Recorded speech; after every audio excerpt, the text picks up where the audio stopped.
All right, welcome to this special briefing. We're treating this as an urgent update for all LT Foods shareholders, breaking down their brand new quarterly results. Let's get right into it. Okay, let's just cut straight to the chase. For anyone feeling a bit nervous, here's the bottom line. The investment case is not only alive and well, it's getting a major thumbs up. We're talking a reiterated buy rating with a target price of 600 rupees, all based on future earnings. The new numbers? They're confirming the company is absolutely on the right track.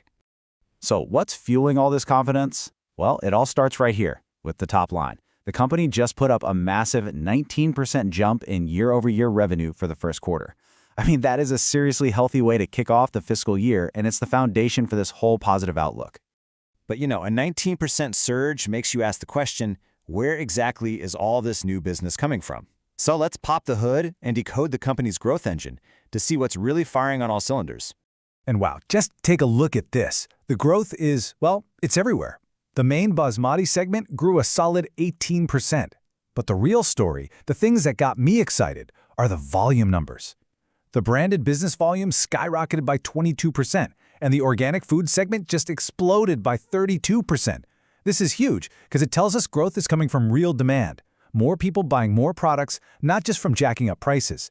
Let's drill down on that branded business, because it's the absolute powerhouse here. A 22% leap in volume means their core brands are just flying off the shelves. Consumers are loving them, and this isn't a one-off thing. Management is so confident that they're guiding for continued double-digit volume growth for the entire year. And you absolutely cannot sleep on the organic foods division. A 32% jump in revenue, that's incredible. It's mostly coming from soybeans, and it's just proof positive that LT Foods is hitting the nail on the head, tapping right into that massive global shift towards healthier and more sustainable food. Okay, so we've seen the fantastic growth. Now let's talk about profitability. Because when you look at the margins this quarter, there's a really important strategic story that you need to understand.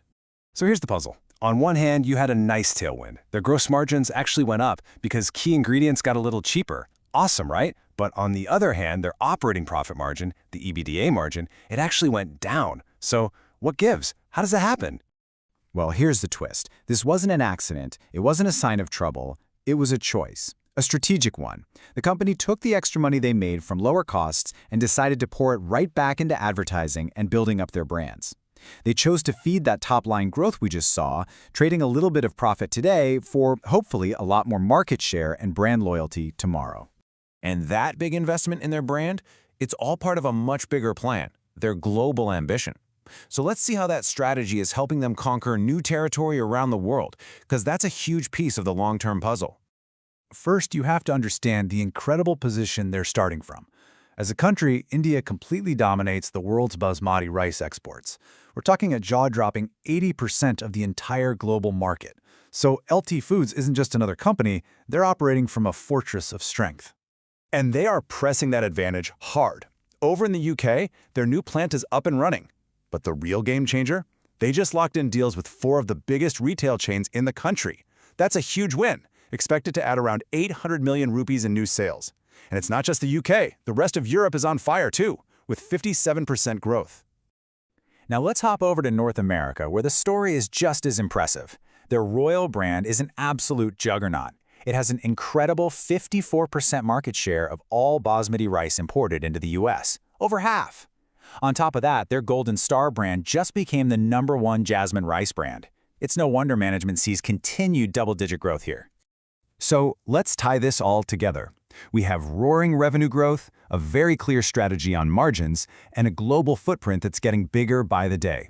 So how does this all add up to that 600 rupee target price? Let's look at the numbers. Well, management has given us a really clear roadmap. They're telling us exactly what they're focused on. The goal is to get that operating margin back up into a healthy 12.5% to 13% range. But their main obsession? It's improving return on capital employed, or ROCE, to over 23%. They've even said that getting more return for every bit of capital they invest is their #1 priority. And you can see that whole journey laid out right here. This is the playbook. You can see the projected recovery, that EBITDA margin climbing steadily toward that target, earnings per share are growing nicely, and most importantly, look at that ROCE number, marching upward year after year. This is the financial engine that justifies a higher valuation for the stock. Now, of course, no investment is a sure thing. So to be responsible, we have to talk about the potential risks. What are the headwinds that shareholders really need to keep an eye on? The biggest risk, really, is tied directly to that smart strategy we talked about, the big bet on advertising.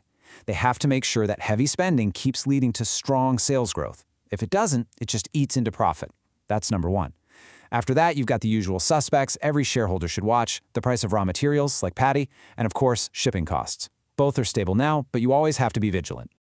And all of this brings us to the final critical question for every investor. We're seeing growth not just continue, but accelerate. We're seeing a clear, thought-out strategy for profits, and we're watching a company solidify its leadership on the world stage. So the question you have to ask is, has the market fully woken up to this story? Is all of this global ambition already baked into the stock price? These Q1 results, well, they make a very strong argument that maybe, just maybe, it's not.